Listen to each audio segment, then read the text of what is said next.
Vamos lá, meus amigos, tudo bem com vocês?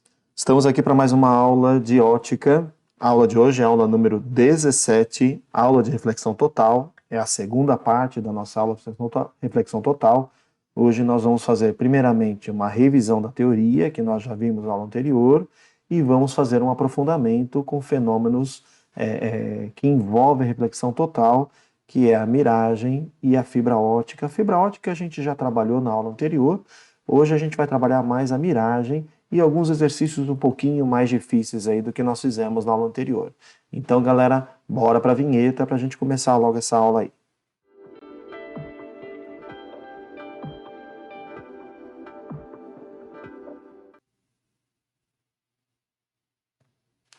Olá, meus amigos, a tela da revisão já está aí visível para vocês.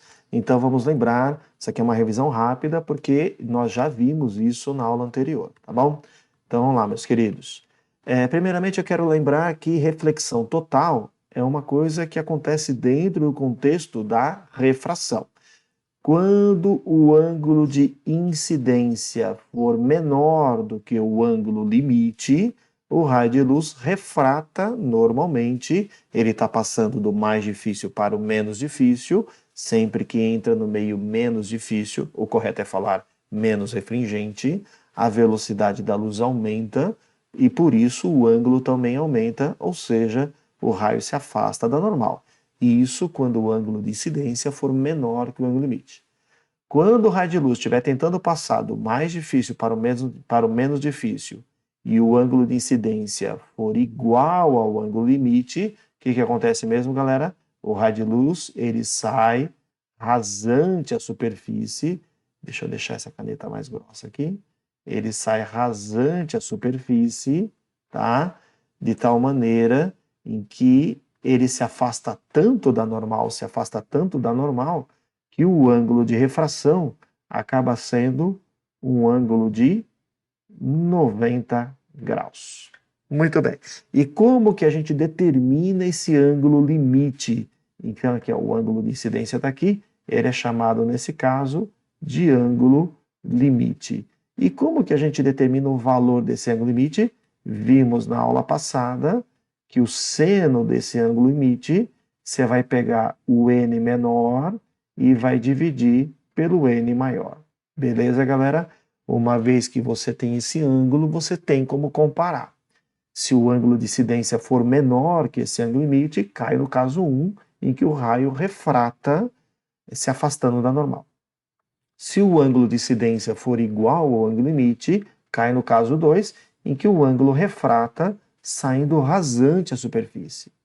Agora, se o ângulo de incidência for maior que o ângulo limite, cai nesse caso 3, em que o raio se afasta tanto da normal, que literalmente ele sofre reflexão total. Beleza, galera? De tal maneira em que o ângulo de reflexão, né, é exatamente igual ao ângulo de incidência. Tá? Aí obedece a lei da reflexão normalmente. Vista essa revisão, galera, deixa eu falar agora então, mostrar para vocês alguma imagem, né? Da fibra ótica, a gente já tinha visto, né? Já até trabalhamos na aula anterior, questõezinhas de fibra ótica. Então repare que aqui, ó, tem dois lasers, né? Tem esse laser verde, tá? E nós temos esse laser azul, ó. Então o que acaba acontecendo, galera? Numa fibra ótica de verdade, você não tem só um pulso elétrico de uma ligação telefônica. Na mesma fibra ótica pode caber várias ligações, né? Porque são pulsos luminosos, você sabe que um não interfere no outro. Então, na mesma fibra ótica pode ser utilizada para várias ligações telefônicas simultaneamente. Coisa que no fio de cobre não dava a famosa linha cruzada de antigamente, né? Você pegava o telefone para ligar para alguém, outra pessoa que estava ligando para uma quarta pessoa usava a mesma linha sem você querer, sem ela querer, e você tentava falar com seu amigo, a outra pessoa tentava falar com o amigo dela, ficava aquela confusão na linha, né? A famosa linha cruzada. Com fibra ótica, você pode colocar várias ligações telefônicas na mesma fibra, pois um pulso luminoso não interfere no outro pulso luminoso, beleza? Aqui é uma experienciazinha legal para você fazer aqui, o equivalente aí da fibra ótica em casa. pega uma garrafa, né? Faz um furinho, e esse filetinho de água que vai sair, aí você joga um laser ali. Você vai perceber que a luz ela vai acompanhar esse filete d'água, da mesma maneira como a luz acompanha uma fibra ótica, certo? Mas aí chegamos no fenômeno que eu quero trabalhar na aula de hoje, que é o fenômeno da miragem, tá? Então vamos lá, gente, ó. Em dias muito quentes, nós temos aqui no solo quente a formação logo acima desse solo, ar quente. E mais afastado do solo, ar frio. Você não tem que saber isso, tá, galera? Mas o ar quente é menos refringente que o ar frio, tá certo? Então a luz está tentando passar do mais para o menos. Vamos colocar normal aqui, vamos desenhar normal para ficar visível. Aqui nós temos o ângulo de incidência. Então, primeira condição para reflexão total, o raio de luz tem que estar tentando passar do mais difícil para o menos difícil, é o caso aqui, do ar frio para o ar quente, é do mais refringente para o menos refringente, então a primeira condição está satisfeita. Segunda condição, o ângulo de incidência tem que ser maior que o ângulo limite. Então isso acaba acontecendo para raios de luz bem rasantes, né? Com um ângulo bem rasante. Ou seja, quando você está olhando lá longe, né? Então o ângulo está bem próximo da superfície. Aí o que vai acontecer? Vai sofrer reflexão nessa camadinha de ar aqui, ó. E aí o que você vai ter, né? Vamos pensar o contrário aqui, ó. O raio de luz, né? Esse aqui é o observador, né? Então aqui tem um objeto emitindo a luz, certo? Então o raio de luz que vai chegar no seu olho, vai chegar um raio de luz vindo daqui, ó. Olha lá. Então, o que você acaba vendo? Você acaba vendo essa imagem desse objeto aqui. É como se lá na frente tivesse espelhado. Então, é isso que explica aquela impressão que a gente tem que lá na frente, numa estrada, em dia bem quente, parece que tem água lá na frente, né? Aí, quando você chega lá na frente, não tem nada. Parece que ficou mais para frente ainda. É porque depende desse ângulo. E tem que ser um ângulo bem aberto. Ou seja, só quando você olha lá longe, lá na frente, porque aí o ângulo é bem aberto. Aí quando você chega lá na frente, você não vê nada, porque aquele raio de luz, quando você chega aqui, ó, né, você não vê nada, porque aquele raio de luz não bate no seu olho mais. O que vai bater é um raio de luz que está vindo lá da frente. Então você continua vendo essa miragem, só que lá na frente. Beleza? Olha que bonito aqui, eu tenho uma foto aqui, ó. Olha lá, ó. Tá? Então o piso fica espelhado, reflexão total, tá? É isso que aconteceu. Bem legal, né? Existe um outro fenômeno de miragem também muito bacana, galera. Só que ele não acontece próximo ao solo, ele acontece um pouco mais para cima, tá? Então isso é muito comum em alto mar ou às vezes perto aí de algumas praias, de algumas costas, né? Então você tem aqui, ó, o mesmo fenômeno da reflexão total, só que acontecendo numa camada mais elevada, né? Então você tem aqui, ó, ar quente, ar frio. Isso não é comum, né? É assim sempre, tá? Mas pode acontecer uma inversão térmica, né? De você ter uma camada de ar quente mais para cima, uma camada de ar frio mais para baixo. Aí esse raio de luz aqui, ó, vai sofrer reflexão total e vai chegar aqui no observador. O que esse observador vai ver? Ele vai ver a imagem desse objeto aqui, ó. Tá? Olha que interessante. Sérgio, eu vou ver uma imagem de ponta cabeça. Então, muito louco, né? Talvez, isso aqui, ó, recebe o nome de Fata Morgana em alguns países, né, do lado norte da Europa, né, onde isso é muito mais frequente. Fata é fatal, né, Morgana é bruxa, né, então se associava isso a uma bruxaria, né. Talvez também aquelas histórias de navio fantasma que de repente some, né, seja, na verdade, a imagem de um navio que estava mais distante. Às vezes esse navio estava além da curvatura da superfície, né? Então você não vê o navio, mas você vê a imagem dele lá longe. E de repente aquela imagem some, né? Então talvez essas lendas de navio fantasma tenham uma razão aí na miragem, tá certo? Olha que legal, né? Tenho foto aqui da Fata Morgana? Tenho.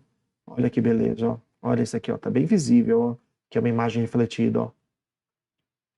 Tem um porto, né, lá na Europa, em que isso é muito comum. Coloca no Google Fata Morgana e coloca lá que cidade que acontece, tem que é mais frequente, ó. Você vê que aqui o cara tá aqui no porto, né, tá aqui na praia, e ele tá vendo esse fenômeno. É uma questão geográfica ali que facilita ter essa inversão térmica, que facilita que ocorra esse fenômeno. Aqui dá para ver claramente a imagem espelhada aqui do navio, né? Aqui está interessante que o navio está lá longe e você está vendo só a reflexão do topo do navio, né? E parece alguma coisa flutuando, ó. Obviamente que isso aqui pode ser confundido com um OVNI, né? Ou com uma coisa que de repente aí a camadinha de ar ali se desfaz, né? E esse fenômeno deixa de ser visível, tá certo? Então, pode acontecer também o pessoal achar que é OVNI, achar que é um navio fantasma, alguma coisa meio estranha, né? No fundo, é miragem, tá? Então, uma explicação para esse fenômeno aí é essa da reflexão total, tá certo? Então, visto aqui, fizemos uma revisãozinha aqui da reflexão total, vimos alguns fenômenos interessantes que pode cair no vestibular. Vamos então agora para exercícios, alguns aí um pouquinho mais elaborados, um pouquinho mais difíceis aí do que a gente viu na aula anterior, tá bom? Vamos lá, galerinha. Olha essa questãozinha que caiu no Enem, justamente aí falando aí da Fata Morgana. Aí, ó, Fata Morgana caindo no Enem. Vamos que vamos, gente. Será que uma miragem ajudou a afundar o Titanic? O fenômeno óptico conhecido como Fata Morgana pode fazer com que uma falsa parede de água apareça sobre o horizonte molhado. Muito bem. Quando as condições são favoráveis, a luz refletida pela água fria pode ser desviada por uma camada incomum de ar quente acima, chegando até o observador, vinda de muitos ângulos diferentes. De acordo com os estudos de pesquisadores da Universidade de San Diego, uma fatamorgana pode ter obscurecido os icebergs da visão da tripulação que estava a bordo do Titanic. Dessa forma, a certa distância, o horizonte verdadeiro fica encoberto por uma neve escurecida que se parece muito com algas calmas no escuro. Então é uma justificativa, né? Talvez eles tenham visto isso aqui, ó. Né? Tá vendo aqui, ó? Aqui embaixo, ó. Você não vê o que está além, né? Você não vê o que está além. Ali com certeza tem um navio, né? Só que não está visível aqui, tá vendo? Então, vamos supor que não tivesse essa ponta de cima do navio. Então, se fosse um navio de altura menor, ele estaria aqui, mas não estaria visível, né? Olha que louco, hein? Então poderia ser um iceberg, mas se a ponta dele não saísse dessa camada, a gente não veria esse iceberg, né? Uma explicação interessante, essa daqui eu nunca tinha visto, né? Legal. O fenômeno óptico que, segundo os pesquisadores, provoca a fata morgana acabamos de ver, então é a reflexão total, a alternativa correta, letrinha D de dado, galerinha. Ó, quem sabe mata, quem não sabe o fenômeno vai ficar viajando aí. Questãozinha número 2, Unesp 2022, galera. Vamos lá.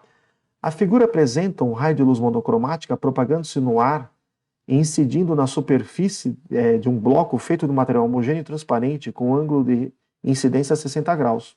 Legal. Ele quer o ângulo R.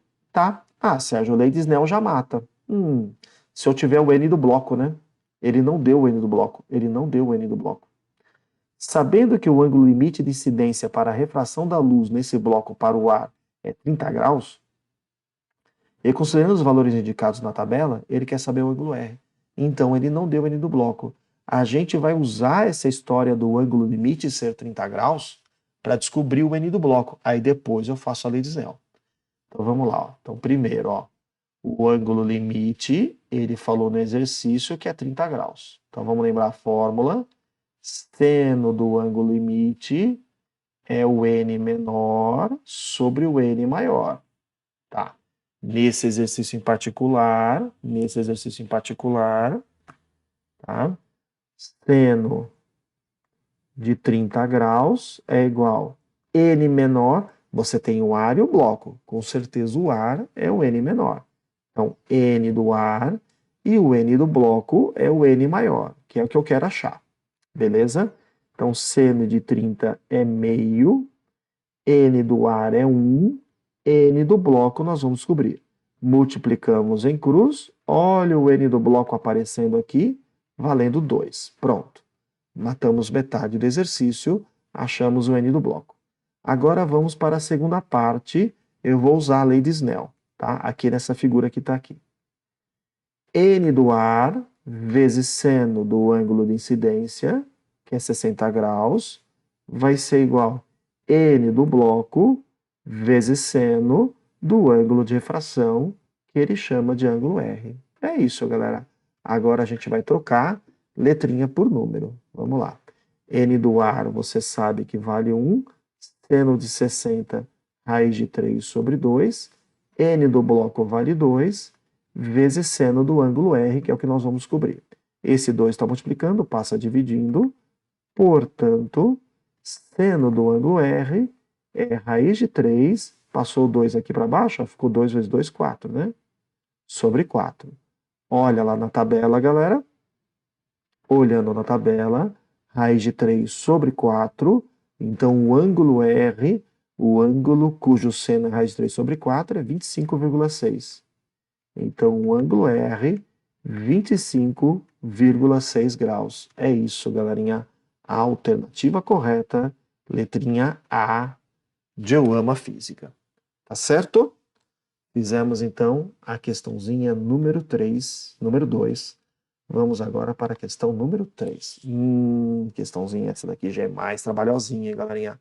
Na aula anterior, a gente fez uma questão desse tipo, um pouquinho mais fácil, porque tinha dados numéricos. Essa questãozinha aqui é um pouquinho mais literal, vai dar um pouquinho mais trabalho, né? Aquela velha pergunta, até onde que um objeto é visível quando imerso dentro de um material mais refringente? Porque o raio de luz não sai desse material, ele acaba ficando dentro do material porque sofre reflexão total. Aqui, para matar essa questão, galerinha, a gente vai fazer uma figura, tá bom?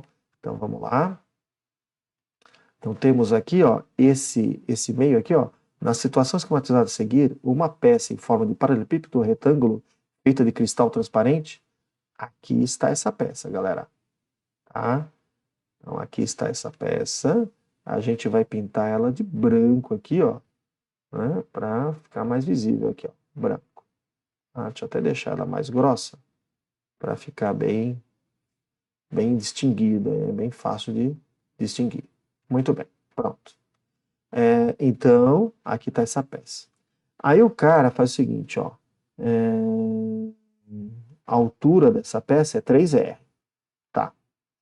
Índice de refração absoluto, N do cristal, 5/3. Tá. Vou só dar uma alertada aqui, ó. N do cristal, 5/3. Aqui em cima é N do ar, que vale 1. Essa peça será revestida por uma fita adesiva preta opaca, exceto na sua face horizontal, ABCD. Tá? Então, aqui em cima não tem essa fita adesiva. Nessa face está a boca de uma cavidade vertical de comprimento C2R. Tá?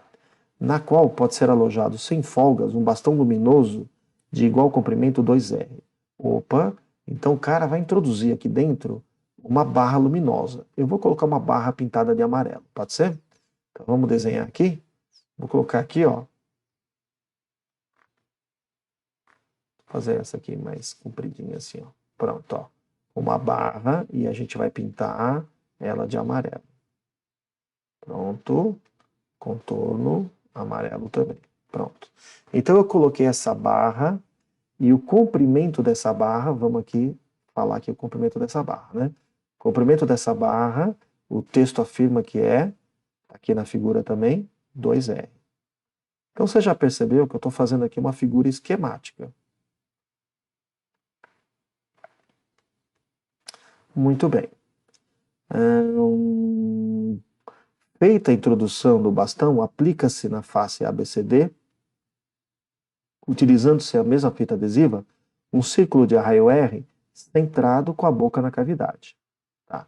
Então aqui em cima, ó, também no centro, vou pintar de verde esse negócio que tem raio R aí. tanto para o lado de cá, quanto para o lado de cá. Então tá aqui, ó, raio R. Beleza? Tá aqui. Esse negócio, comprimento 2R. Ok. Tá. Considerando que um jovem que visse... Nossa, aqui tá faltando aqui um S, né? Tá faltando um S aqui. Que visse a peça de cristal da região sobre a face ABCD, então a pessoa está do lado de fora. A fração luminosa do comprimento R, que poderá ser notada por esse observador, é... Ele não vai conseguir ver tudo isso aqui, gente. Tá? Tem uma parte, deixa eu só ver o que ele chama aqui, esse negócio aqui de raio R, né?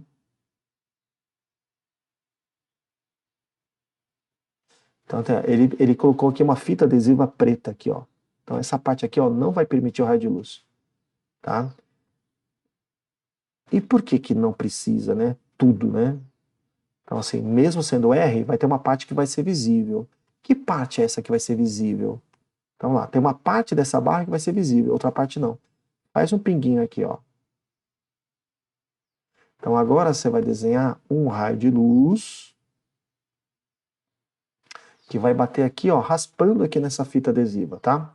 Então vamos lá, deixa eu só colocar aqui, fazer bonitinho, ó, um raio de luz, aqui está, que sai daquele ponto e vai chegar raspando aqui, ó, na fita, ó, fazer um pouquinho para cima aqui, ó, pronto, tá? Vou pintar esse raio de amarelo, laranja, pronto. Aqui está. Esse raio que vai determinar o limite do que não é visível. Sérgio, não estou entendendo. Então, vou explicar. Ó. Essa parte aqui, ó, que eu estou chamando de Y, não é visível, galera. Por quê? O raio de luz que chegar aqui, ó, porque esse caso aqui, esse ângulo, deixa eu finalizar a minha explicação aqui, senão não vai fazer sentido. Ó. Traça normal. Este ângulo aqui, ó, é o tal do ângulo limite. É ele que determina o que vai ser visível e o que não vai ser visível. Por quê? Se aqui é o ângulo limite, você sabe que esse raio aqui, ó, ele vai sair por aqui, ó, rasante. Ou seja, quem está do lado de fora não vai ver. Então esse raio está chegando aqui, ó, ele está chegando com o ângulo limite. Ok? Quem está do lado de fora não vê. Agora, qualquer raio que sair daqui, ó, por exemplo, esse ponto aqui, ó, já vai incidir naquele ponto com um ângulo maior que o ângulo limite. O que acontece com o ângulo maior? Ele reflete. Então, essa parte de baixo, que eu estou pintando aqui, ó, com essas cores laranjas, é a parte não visível. O que vai ser visível é o que eu vou pintar agora de amarelo, tá? É essa parte de baixo, que eu vou chamar de Hzinho, é a parte visível. Sérgio, por que essa parte de baixo que você está pintando de amarelo é a parte visível? Porque o raio de luz que sai daqui, ó, e chegar lá, chega com um ângulo menor que o ângulo limite, então sofre refração. Aí alguém do lado de fora consegue enxergar. Eu vou apagar para não ficar poluída essa figura, tá? Só vou colocar aqui o que você precisa saber. Tá aqui. Então, o que eu tenho que descobrir? Esse ângulo limite. Uma vez que eu descobri esse ângulo limite, eu vou descobrir essa altura Y. E uma vez que eu descobrir essa altura Y, eu acho essa altura H, que é a parte visível. Tá bom? Beleza. Mas, Sérgio, então vamos fazer em 3 etapas esse cálculo? Primeira etapa, vamos achar o ângulo limite. Então, vamos lá. Seno do ângulo limite é o N menor sobre o N maior. Legal. Então, seno... Vamos agora calcular esse seno aí do ângulo limite. Seno do ângulo limite é igual. Quem que é o N menor? É o N do ar, que é 1. Quem que é o N maior? É o N do cristal, que é 5 terços. 5 terços. Mantém o de cima, multiplica pelo de baixo invertido. Então, seno do ângulo limite é 3/5. Pronto. Aí o que você vai criar? Ó, dica sergiana. Você vai criar um triângulo de apoio aqui, ó. Vamos chamar aqui de ângulo limite.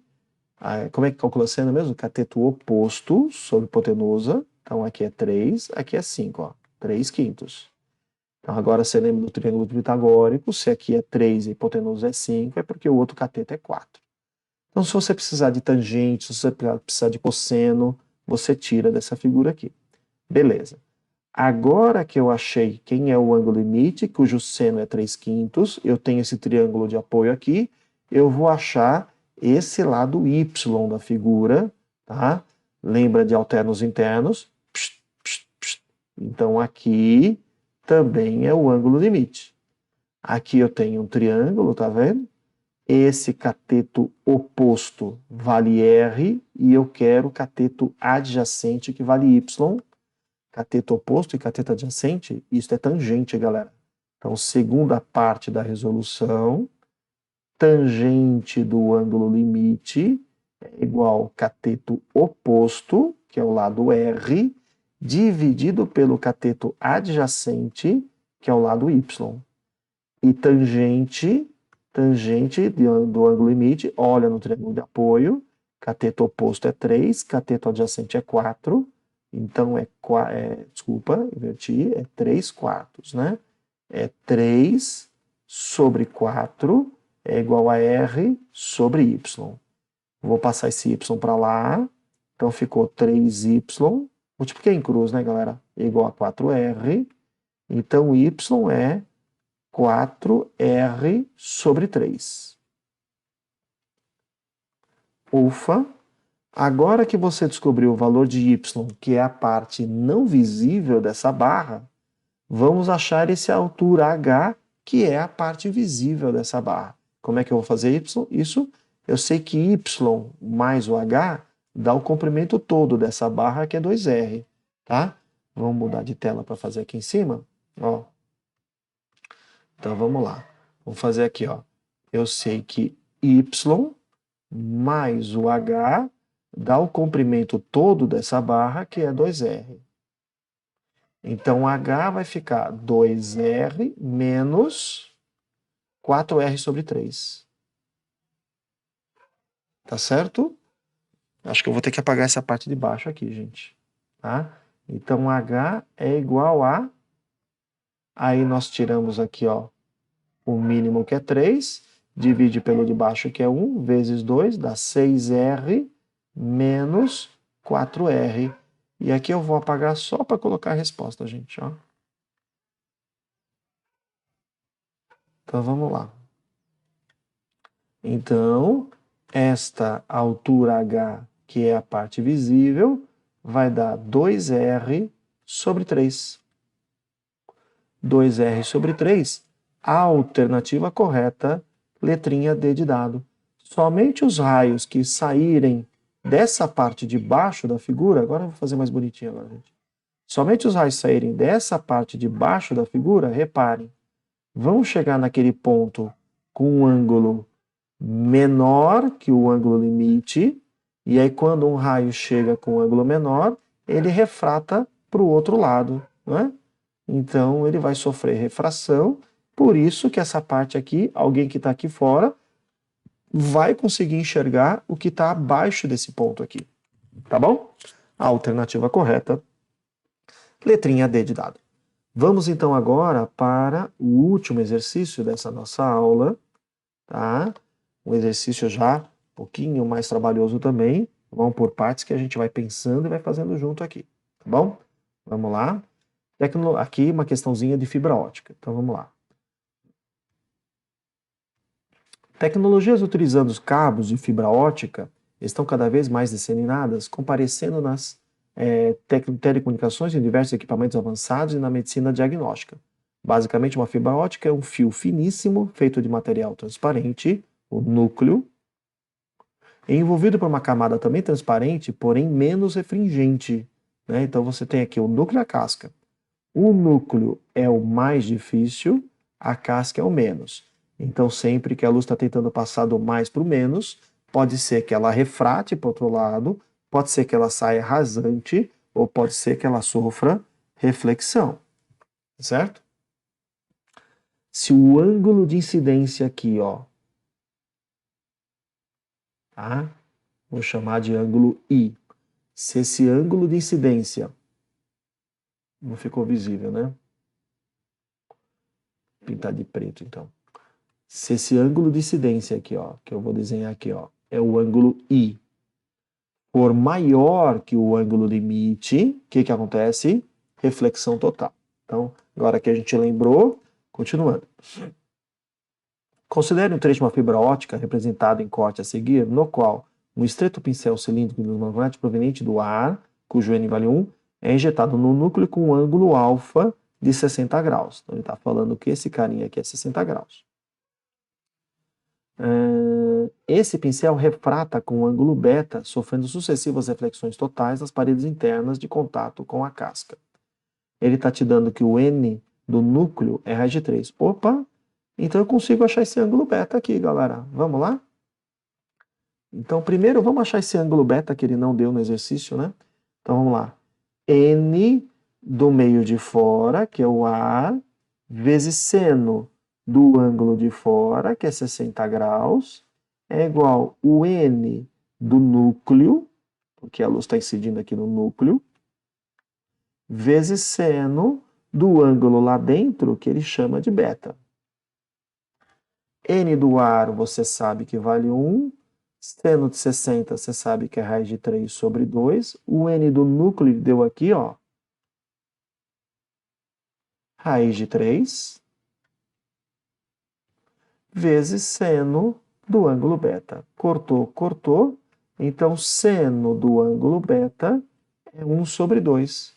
Portanto, esse ângulo beta é 30 graus. Legal. Agora eu quero que você repare esse triângulozinho aqui, tá vendo? Vou desenhar ele aqui, ó, para ficar mais fácil de você visualizar. Pronto. O que você acabou de descobrir comigo? Que esse ângulo beta é 30 graus. Aqui é 90 e aqui é o ângulo de incidência nessa outra face. Tá certo? Você sabe que a soma dos ângulos de um triângulo tem que dar 90, então você sabe que 30 mais o ângulo I, a soma tem que dar 180, né, gente? Bobiei, né? 180. Então 30 mais 90 dá 120, joga para o outro lado, 180 menos 120, então esse ângulo de incidência é 60 graus. Muito bem, então acabei de descobrir que esse ângulo de incidência é 60 graus. Qual o máximo índice de refração absoluto da casca para que o pincel luminoso sofra reflexões totais nessas interfaces? Então vamos lá. Então, galera, eu sei que o ângulo de incidência é 60 graus, então esse ângulo, e está sofrendo reflexão total, né? Então esse ângulo de incidência é maior que o ângulo limite. Então, seno de 60 graus é maior do que seno do ângulo limite. Seno de 60 graus, raiz de 3 sobre 2, é maior. Seno do ângulo limite é o n menor em cima, n maior embaixo. Certo? Aqui ficou meio apertado, galerinha. Fico com medo que não apareça aí nas telas. Para quem está assistindo no celular, pode não aparecer, né? Então, vou fazer aqui, ó. Raiz de 3 sobre 2 tem que ser maior do que seno limite, n menor em cima, dividido pelo n maior embaixo. Então, fica raiz de 3 sobre 2. Tem que ser maior do que n menor é o n do ar, n maior é o n do núcleo.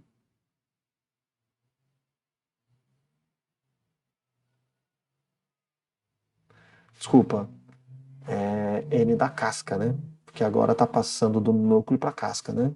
Então, só corrigindo aqui, ó, não é n do núcleo não, é n da casca. E também não é n do ar, né, galera? Aqui a luz está passando do núcleo para a casca. Olha aqui, ó, corrigindo, galerinha. Quem que é o N menor? É o N da casca que nós queremos. Quem que é o N maior? É o N do núcleo. Multiplicamos em cruz. Vou fazer aqui, galerinha. Só para não misturar, eu vou até escrever com outra cor aqui, ó. Multiplicando em cruz, vai ficar N da casca vezes 2, tá? Não, tem que fazer ao contrário, gente, porque não é igualdade, é desigualdade, ó. É desigualdade, ó. Toma cuidado, multiplica em cruz, tá?